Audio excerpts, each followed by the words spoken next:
Hello everybody, welcome to Arsenal Transfer Weekly 2. Now I know it isn't Wednesday, it's Tuesday, but the reason I'm doing this today is because, some football news has broken the internet. In the last few hours, Arsenal have finally agreed to sign Victor Gyökeres.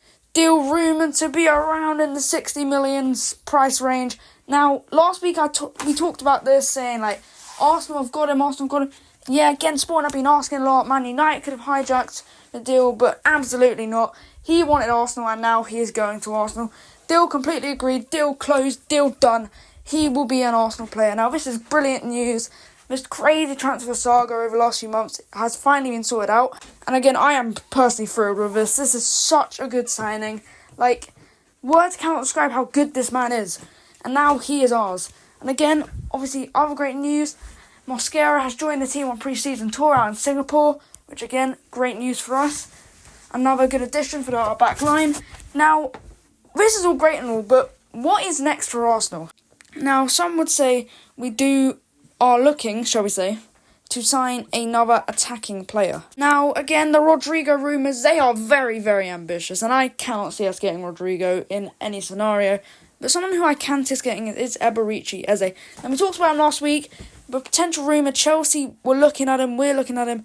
Again, we got to get the Gyökeres deal done, which it has been done now. So I think we can start to focus on looking on Eze. We spent a lot of money, but I feel like we still have money left in the bank, if that makes sense, to go out and get Eberechi Eze. Again, Palace are going to fight to keep him. Again, it's what the player wants. We don't know what Eze wants. I can imagine he could want to go and join Arteta's project at Arsenal. Again, I can't really see him joining Chelsea. I can see him joining Arsenal more, but again, we don't know what the player wants. And if we are going to get Eze, this will be late in August, I think. The deal is going to take a while, considering how long it took us to get Gyökeres. It's going to take us ages to get Eze, although we might not even go for Eze. We might go for someone else. You never know. It's speculation. It's paper talk. It's pure rumours at this rate. I feel like it's kind of strange, I do admit. It is a weird one, but I can see us getting Eze soon. Obviously, if that's what Andrea Berta and Arsenal want, again, and I just want to say big thanks to actually Andrea Berta, because he has done such a huge impact. He's had such a huge impact. Zubimendi, done. Norgard, done. Kepa, done. Madueke, now done. Gyökeres, officially now done. Mosquera, done. We could get Eze. This man has really changed the landscape at this football club after a poor season last season. This is our time now. I can genuinely see us winning the league next year. Again, we'll go on to Liverpool in a bit. But yeah, overall, our window has been spectacular. Probably the second best in the Premier League, just behind Liverpool, who I think are having a better window. Again, Wirtz and all that. So yeah, now let's move on to other teams. Now, Newcastle. I just want to talk about Newcastle, because last week I gave them, obviously, big praise, and I think what they're doing is great. And a week later, I'm going to do a little bit of a U-turn, because it's all going wrong for Newcastle.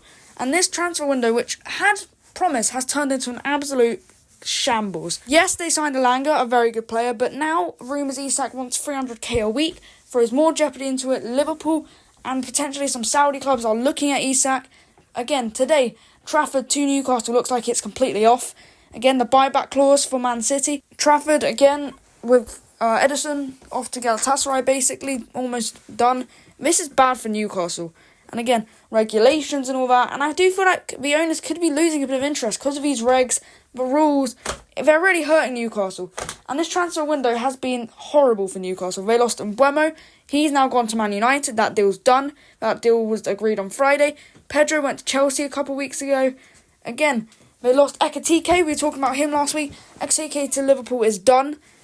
Pretty much done. So, it's been horrible for Newcastle so far this window. Can they fix it? Yeah, I think they can. But again, they need to start looking at reasonable offers. They need to start balancing the books. They need to start go out for more players who they think they can actually get.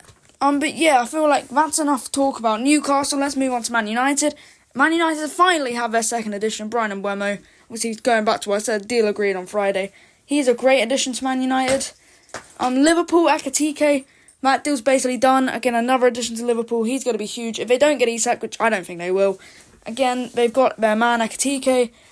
Other news, Granit Xhaka. Now, this is an interesting one. He could be off to Sunderland. Now, he said he wants to join Sunderland. Back in the Prem, he's experienced. He had a great stint at Leverkusen, but he wants to return to the Prem. And some could argue Sunderland are even having a better window than their rivals Newcastle. Just rubbing salt in the wounds for Newcastle at this point. But yeah, guys, that is all the Arsenal transfer news for this week. Plus other transfer news, which obviously will have its big impact. So yeah, guys, thank you guys for watching. Next week we'll be back to being on Wednesday. Have a great day. New video this Saturday. Try and guess what it's about. And then we'll see you next time. Bye, guys.